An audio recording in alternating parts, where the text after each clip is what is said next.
I guess my journey's been my whole life being an entrepreneur. So I can remember as far back as when I was a little kid doing entrepreneurial things, trying to make money. I soon realized that my way to get the things that I wanted or to do the things I wanted, I needed money, and I developed little businesses along the way. But I think through my high school years and university years, I really saw myself in that mode as an entrepreneur, and I pushed to look for opportunities to get into entrepreneurship. I didn't know what that was through the process, but I soon started a lot. My background was in marketing, so I looked for opportunities to help companies grow through marketing, and really focused on learning about design skills, learning about communication skills, learning about how people kind of purchase things, what drove them to make a purchase, and that kind of drove me into more and more marketing. But I think my main business evolved based on my athletic background and being involved in sports growing up and playing at as high a level as I could. That was an asset to me in marketing, and I started looking for opportunities to build my marketing around sports. So I started looking at what I was doing at the time. I was a scout in the Ontario Hockey League, and I was looking at ways to work with the Hockey League, ways to work with companies that were sponsoring the league and things like that. And just trying to use my experience in a more meaningful way. When I did that, it kind of opened up opportunities, and I ended up working for major organizations across the country with Hockey Canada. I started doing work with professional athletes, professional teams like the Toronto Blue Jays, New York Giants, groups like that. And then through that kind of led me to start working with major companies like Wilson Sporting Goods and Louisville Slugger, who I continue to work with today, and started to develop sporting goods products. And those products really were based on my experience as an athlete, or my experience working with professional athletes and learning how they develop their skills and what helped them to achieve greatness in some cases and really get to a different level. So I started developing those products and ended up launching a bunch of products under license with Louisville Slugger primarily, but with other brands like Skills Pro Performance Sports and Wilson. And I still do that. So I have a number of products in the market today under those brands, but I really didn't want to be a manufacturer, so I focused on, could I have a really good brand partnership with these companies and help to really launch my company that way. And I guess that's where what led me to starting Ignite. And what really happened was friends of mine who were inside of federal government and provincial government grew aware that I was doing this thing, and I was living in a small community, and they couldn't understand how I was doing this stuff without being in a major center. And they started asking me questions about, like, how come you haven't accessed government funding, or how come you haven't entered accelerator programs and things like this? And I said, well, nobody told me I had to. I wanted to see if I could do it, and there was some challenge for me in launching a company like that.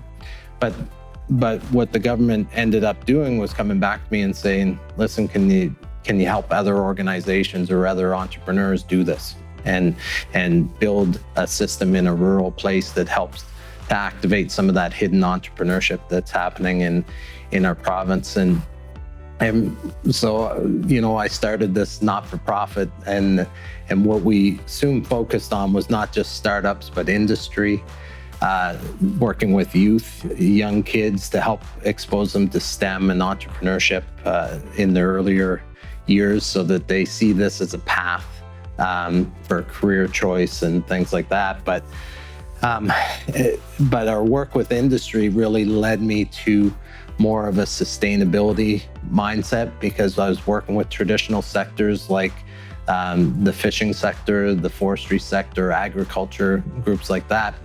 And I soon realized that we don't have a lot of sustainability practices in those industries. And we're leaving some economic opportunities on the table by wasting so much of our product. And so we've been trying to do things proactively to help these industries evolve and innovate, but adopt really sustainable goals that also have economic output. And that kind of led me to where we are today. And we continue to grow and expand and being asked to do a variety of things. I've been asked to sit on the OECD, the International Policy Group, working with a bunch of countries around the world around sustainability metrics and sustainability goals, and working with many industry partners to do things in those sectors too.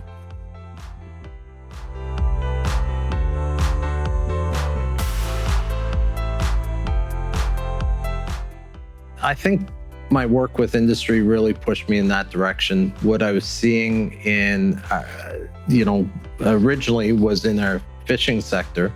And what I was seeing was a very lucrative industry in southwestern Nova and really focused on lobster and finfish.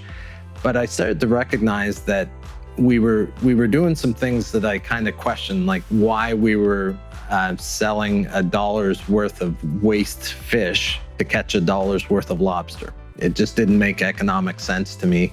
And I talked to industry about it, and they basically said, we understand the importance of the lobster industry, so we continue to feed it with our waste. But when you look globally at waste stream coming out of fish, that waste stream is actually worth 10 to 15 times more in value than it's being currently sold as bait for. So we're trying to do things with an economic lens, like an opportunity and a different market vertical for this industry.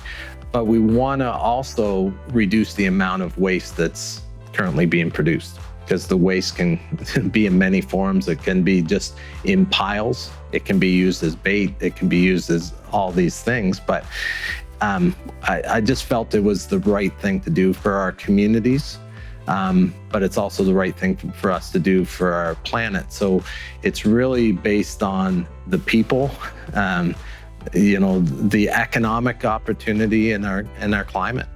And since then, we've had many different organizations come to us, including the agriculture sector, the forestry sector, that have similar issues with waste.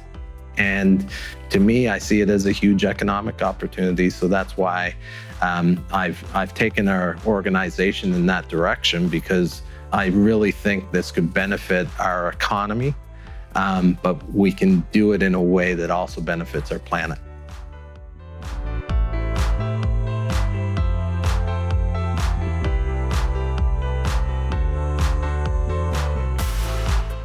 I think how I identify solutions is I have great conversations, and I have conversations with industry. And when you have trust of industry, they tend to tell you what's keeping them up at night. And as a good example, I happen to be having coffee with a friend of mine who's a senior executive at Sobeys, and we were talking about plastic.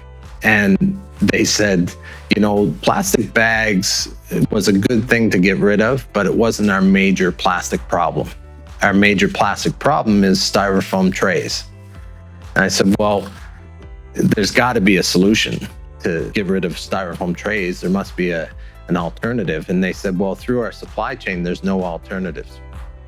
So what we did was we started talking about, well, let's put a challenge together. Let's push a challenge out across Canada and see who's working on stuff that could replace styrofoam trays in Sobeys grocery.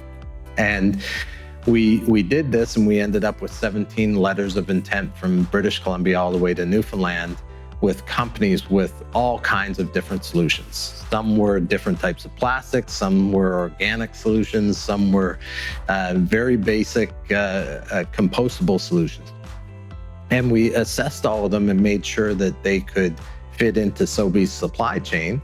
And Sobeys was willing to cut a purchase order at the end of this, so all the companies were interested. So we narrowed it down, and we ended up coming up with a product at the end to replace all these styrofoam trays. And we're now in the trial phase with those in Atlantic, Canada. And we'll replace about 24 million styrofoam trays this year with 100% compostable tray. But when you innovate and you have these solutions, it's not always perfect. There are some things to work on there, but we do have a viable solution for Sobeys, and I think we're pushing in the right direction. And it does match with the goals of an organization like Sobeys, who are defining a line in the sand that they're going to make some change here, and they've got environmental and sustainability goals that they're trying to achieve. And part of it is reducing plastic in grocery, and they've got extended supplier responsibility that's being pushed down to the manufacturers. So they're really trying to make some gains on this plastic reduction.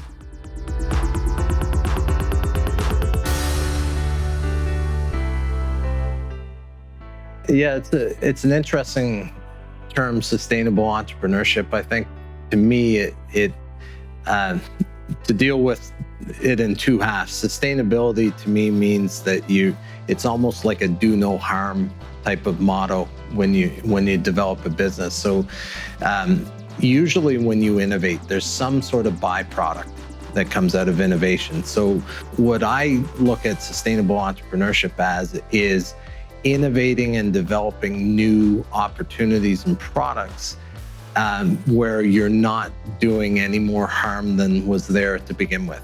So you're not creating other problems in the environment or other problems in our ecosystem. So, but sustainability can mean a whole bunch of things. It means reducing waste. It can mean reducing climate impact. It can mean all kinds of things that are related to the world in general.